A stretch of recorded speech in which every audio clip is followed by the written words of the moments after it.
So திங்கள் செவ்வாய் விடுமுறை முடிஞ்சிட்டு தீபாவளி முடிச்சுட்டு ஐயோ புதன்கிழமை ஸ்கூல்னு ஃபீல் பண்ணிருந்தீங்கன்னா எல்லாருக்குமே தெரிஞ்சிருக்கும். தீபாவளி கிஃப்ட் கொடுத்துருக்காங்க ரெயின் ஹாலிடேஸ். ஸோ புதன்கிழமை வந்து ஸ்கூல் லீவு நிறைய டிஸ்ட்ரிக்ட்ல. ஸோ நீங்க அந்த டிஸ்ட்ரிக்டா இருந்தீங்கன்னா என்ஜாய் பண்ணுங்க, நல்லா தூங்குங்க. ஸோ 90s கிட்ஸை பொறுத்த வரைக்கும் நம்ம உட்காந்து டிவியை பார்த்துட்டு இருப்போம், பள்ளிகளுக்கு விடுமுறை, நமக்கு ஸ்கூல் லீவ் விடுவாங்களான்னு. இப்ப வந்து நம்ம பிள்ளைங்களுக்கு லீவ் விடுவாங்களா, அவங்க கூட சேர்ந்து நம்மளும் நல்லா தூங்கலாம் இல்லையா? ஸோ அது ஒரு ஜாலி தான். ஸோ இப்படியே வந்து நியூஸ்லயே பள்ளிகளுக்கு விடுமுறை விடுவாங்களா இல்லையான்றதே வாழ்க்கை போறது ஒரு மாதிரி சுகமா தான் இருக்கு. சரி, ஓகே. நேற்று எபிசோட் ரிவ்யூ பண்ணல, எல்லாருமே செலிப்ரேஷன் மோட்ல இருந்தா. நானுமே வந்து எல்லாம் செலிப்ரேட்லாம் பண்ணி முடிச்சுட்டு இன்னொரு வாட்டி வந்து குளிச்சுட்டு நைட்டு பிக் பாஸ் பார்த்தேன். ஆனா ரிவ்யூ பண்ற மாதிரி பெருசா ஒண்ணும் இல்ல. யாரையாவது நல்ல நாள் அதுவுமா திட்டலாம்னு ஆசைப்பட்டேன், திட்டுறதுக்கும் நேற்று ஒண்ணும் இல்ல. ஒரு மாதிரி போச்சு எபிசோடு. அப்புறம் இந்த டீம் வந்துருச்சு, பைசன் டீம் வந்தாங்கல்ல, துருவ் விக்ரம்லாம் வந்திருந்தாருல. ஸோ அதனால வந்து பெருசா எபிசோட்ல வந்து கண்டென்ட் எதுவும் இல்லை. துருவ் விக்ரம் வந்து ஒருவேளை நம்ம விக்ரமுக்கு மகனா போறக்காட்டி கண்டஸ்டன்டா வந்திருக்க வாய்ப்பு இருக்கு. பட் விக்ரமுக்கு மகனா பிறந்தனால கண்டஸ்டன்டா வராம கெஸ்டா வந்துட்டு இருக்காரு.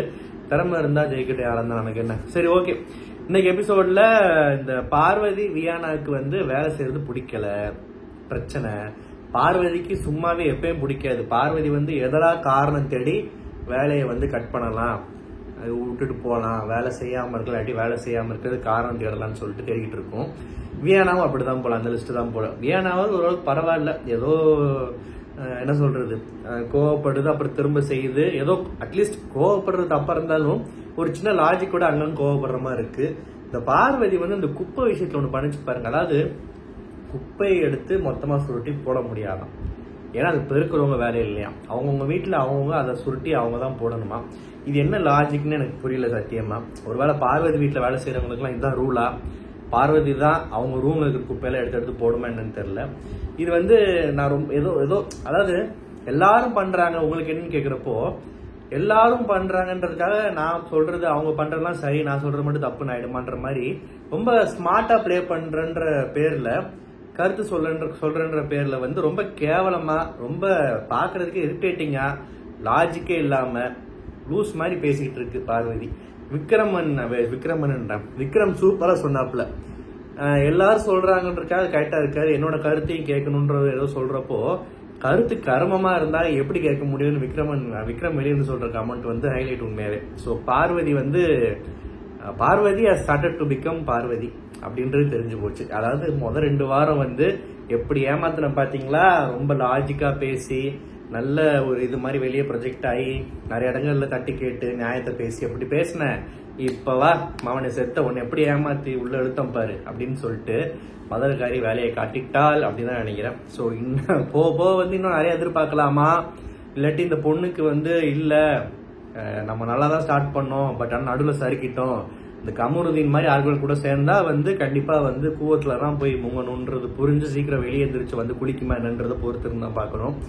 அண்ட் இந்த கமருதீனும் பார்வதியும் வந்து ஒரு மாதிரி ஆரம்பிச்சு ஒரு மாதிரி வந்து நீ எக்ஸ் மாதிரி இருக்க, ஒய் மாதிரி இருக்க, அப்புறம் எனக்கு உன்னோட இது ப்ரௌன் கலர் பிடிக்கும், மேக்னம் ஐஸ்கிரீம் பிடிக்கும், அது இதுன்னு சொல்லிட்டு என்னென்னமோ பேசி கடைசியில் இதுங்க ஒன்னா சுத்திட்டு இருக்கிற மாதிரி வந்து நிறைய வருது. இப்ப கூட இந்த ரிவ்யூ ஷூட் பண்றதுக்கு முன்னாடி சும்மா பார்த்தா இன்னைக்கு எபிசோட்ல வரல, ரீல்ல வருது, ரொம்ப பசிக்குதுடா அப்படின்னு சொல்றதும், அவர் வந்து வெளியே போய் நல்லா சாப்பிடலான்னு சொல்றதும், பிரேக்ஃபாஸ்டும் சாப்பிடலாம், திடீர்னு நைட்டு பசிக்கும், நல்லா மெண்டு முழுங்கி நக்கி சாப்பிடணும்னு பேசிக்கிறது. ஸோ 2 பேரும் வந்து உண்மையாவே இவ்வளவு பெரிய ஃபுட்டியா இருப்பாங்க. இர்ஃபான்ஸ் வியூக்கே டஃப் கொடுக்குற அளவுக்கு வந்து சாப்பாட்டு பிரியர்களா இருக்காங்க. நிஜமாவே உங்க சாப்பாட்டை பத்தி தான் பேசுறாங்க, நம்புங்க.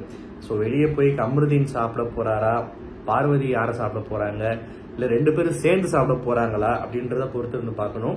இது எல்லாத்தோட முக்கியமான விஷயம் வந்து இவங்க 2 பேரும் சேர்ந்து இந்த சாப்பிடுறத வந்து வீடியோவை எடுத்து யூடியூப்ல பார்த்தா சூப்பரா இருக்கும், பிச்சுக்கிட்டு போகும்ல வியூஸ்.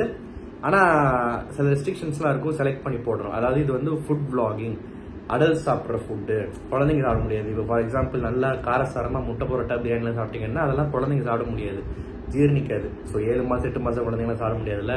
ஸோ யூடியூப்ல வந்து 18+ ஒரு ஆப்ஷன் இருக்கும், அதை செலக்ட் பண்ணிட்டு இவங்க 2 பேரும் சாப்பிட்ற வீடியோஸ் எல்லாம் போஸ்ட் பண்ணாங்கன்னா ஒரு கப்பிள் விளாக் மாதிரி ஆரம்பிக்கலாம். ஏன்னா இவங்க சாப்பிட தானே போறாங்க, அது ஒன்றும் தப்பு இல்லையே. ஸோ கப்பிள் விளாக் மாதிரி ஒரு சேனல் ஆரம்பிச்சு இர்ஃபானுக்கு போட்டியா இவங்க 2 பேரும் வந்து சாப்பிட்ற வீடியோஸ் போட்டா நல்லா ட்ரெண்ட் ஆகும்னு நினைக்கிறேன்.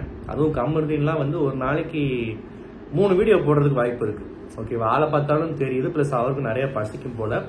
பார்வதி வந்து கமருதீனோட பசிக்கு ஏற்ற மாதிரி ஈடு கொடுத்து சாப்பிடுமா அப்படின்றத பொறுத்து பார்க்கணும்.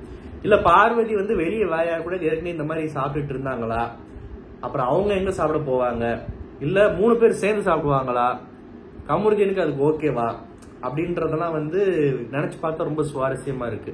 ஸோ நல்லா பிளான் பண்ணலாம் ஆக்சுவலாக இவங்க 2 பேரும் சேர்ந்து சாப்பிட்றதுக்கு. சீக்கிரம் சாப்பிடுங்க, எல்லாரும் பார்த்தா வெயிட் பண்ணுறேன். எல்லாரும் பார்க்கறதுக்கு ஆவலாக இருக்கும். அதுக்கப்புறம் வந்து கனியோட கேப்டன்சியை பற்றி கண்டிப்பாக சொல்லியே ஆகணும். ஏன் சொல்லியே ஆகணும்னா, இந்த வீட்டுக்குள்ள பிக் பாஸை பொறுத்த வரைக்கும் ஒரு சீசன்லையும் கேப்டன் ஒருத்தவங்க இருப்பாங்கன்றது இப்போதான் தெரிய வருது. இதுக்கு முன்னாடி ஒரு டம்மி பீஸ் இருந்துச்சு, அது கேப்டன்சியும் வரல, ஒன்றும் வரல, வாயும் பேசாது. அது வந்து இந்த வாரம் ஆக்சுவலாக அது வெளியே போயிருக்கலாம், துஷார் வெளியே போயிருக்கலாம். ஆனால் மற்ற 3 பெண்கள் வந்து டேஞ்சர் ஜோன்ல இருக்காங்க. 3 பேருமே அவங்க பிரசன்ஸை காட்டுற கேர்ள்ஸாக இருக்காங்க. ஸோ ஆதிரியெல்லாம் வெளியே போனால் கண்டிப்பாக சுவாரஸ்யமாக இருக்கணும். ஆதிரிய மாதிரி ஆட்கள்லாம் உள்ளே இருக்கணும். அவங்க பண்ணுறது தப்பு ரைட்டுன்றதை தாண்டி அவங்கெல்லாம் வந்து அவங்களோட பிரசன்ஸை காட்டுறாங்க, கேம் ஆடுறாங்க, வாயை திறந்து பேசுறாங்க, தேவையான இடங்கள்ல கொஞ்சம் தைரியமா இருக்காங்க. ஸோ தேவைப்படுற ஒரு கண்டஸ்டன்ட். அதனால வந்து துஷாருக்கு எப்படி யார் ஓட்டு போறா என்னன்னு புரியல, ஒன்றும் தெரியல, பொறுத்திருந்தான் பார்க்கணும். ஸோ இந்த பார்வதி வந்து இந்த குப்பை விஷயத்துல அதான் இந்த கிளவுஸ் கிடைச்சோடனே வந்து ஒரு நடிப்பை போட வேண்டியது. அதாவது கிளவுஸ்க்காக தான் போராடினேன், என் உரிமைக்காக தான் நான் பேசினேன், குரல் கொடுத்தேன், இப்போ நான் ஜெயிச்சிட்டேன், இப்போ நான் சந்தோஷமா அழுறேன் அப்படின்ற மாதிரிலாம் வந்து அதெல்லாம் சரியான நடிப்பு. டு பி ஹானஸ்ட், பார்வதிக்கு வேலை செய்யறதே பிடிக்கலன்றதான் இங்க விஷயம். போன வாரம் அவன் மொத்தமா போயிடுச்சு, இந்த வாரம் இந்த காரணம் சொல்லிச்சு. விஜய் சேதுபதி நிறைய விஷயங்களை கேட்கறது இல்ல, இதையாவது வந்து ஏமா வாரம் வேலையை விட்டு தப்பிக்கிறதுக்கு ஏதாவது பிரச்சனை பண்ணிட்டு இருக்கான்னு சொல்லிட்டு கேட்டிருக்கலாம். கேட்பாரா இல்லைன்றதை பொறுத்து இருந்தான் பார்க்கணும். அப்புறம் பார்வதி ஸ்டோரி சொன்னாங்க. ஸ்டோரி எல்லாம் ஓகே, பார்வதி ஸ்டோரி நிறைய இடத்துல கேட்டாச்சு. சர்வைவர்லயும் சொன்னாங்கன்னு நினைக்கிறேன். நிறைய இடங்கள்ல பார்வதி பத்தி தெரிஞ்சிருச்சு. புதுசா சொல்றதுக்கு ஒன்றும் இல்லை. எடுத்த உடனே வழக்கம் போல வந்து என்ன அந்த மதுரைக்காரின்ற டயலாக் கண்டிப்பா வந்துடும். இன்னைக்கு கொஞ்சம் வித்தியாசமா வந்துச்சு. என்னன்னா, எந்த ஒரு இது அது சில வார்த்தைகள் தூய்மையான சுத்தமான பரிசுத்தமான கலப்படம் இல்லாத மதுரைக்காரின்னு சொல்லிட்டு, அதென்ன கலப்படம் இல்லாத மதுரைக்காரி? மதுரையில இருந்து யாராவது வீடியோ பாக்குறீங்கன்னா கலப்படம் இல்லாத மதுரைக்காரன்னு என்னன்னு சொல்லுங்க. ஒருவேளை அப்பா அம்மா 2 பேரும் மதுரை, சோ அந்த விஷயத்துல கலப்படம் இல்லாம நான் பிறந்தேன் அப்படின்னு அதை பத்தி சொல்ல வராங்களா, இல்ல துஷாரை கலாய்க்கிறாங்களா? எனக்கு சத்தியமா புரியல. ஆனா துஷாரை கலாய்க்கிறதுக்கு நிறைய வாய்ப்பு இருக்கு. ஏன்னா அந்த பையனை பயங்கரமா பார்வதி நோண்டிக்கிட்டு இருக்கு. ஒருவேளை துஷாரோட ஆரிஜின் வந்து மலேசியா சிங்கப்பூர்ல இருந்து அவங்க பாட்டி தாத்தா அந்த மாதிரி ஒரு இதுல இருந்து அவருக்கு அந்த ஜீன்ஸ் இருக்குன்றதுனால ஏதோ கலப்படத்தை பத்தி, பிறப்பை பத்தி, ஏதோ அடையாளத்தை பத்தி அப்படின்னு பேசுறதுக்கு யூஸ் பண்ண வார்த்தை என்னன்னு தெரியல. துஷாரே நடுவில் காமிச்சாங்க, ஒரு மாதிரி பார்த்துட்டு இருந்தாரு. இது வந்து பொறுத்து இருந்தா பார்க்கணும். ஸோ கலப்படம் இல்லாத மதுரைக்காரனா என்ன பாரு கொஞ்சம் சொல்லுங்கன்னு சொல்லிட்டு விஜய் சேதுபதி கேட்டாலும் நல்லா இருக்கும். அண்டு சொன்னாங்க, ஸ்டோரி சொன்னாங்க, அவங்க அப்பாவோட இது சொன்னாங்க.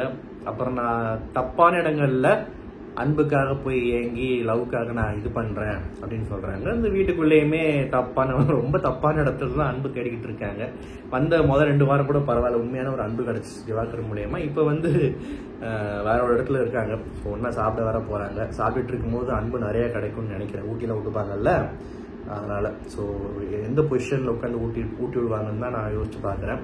அப்புறம் வந்து இந்த மென்டல் ஹெல்த் பத்தி, take care of your mental health அப்படின்னு பார்வதி சொன்னது வந்து உண்மையாவே ஒரு மிகப்பெரிய விஷயம். ஸோ சில பேர்லாம் அவங்க கதை சொல்றப்போ அதுல இருந்து எடுக்கிற லெசனோ இல்லை அவங்களோட லேர்னிங்ஸோ கருத்தை சொல்றப்போ அது ஒரு ஹைலைட்டா இருக்கும்.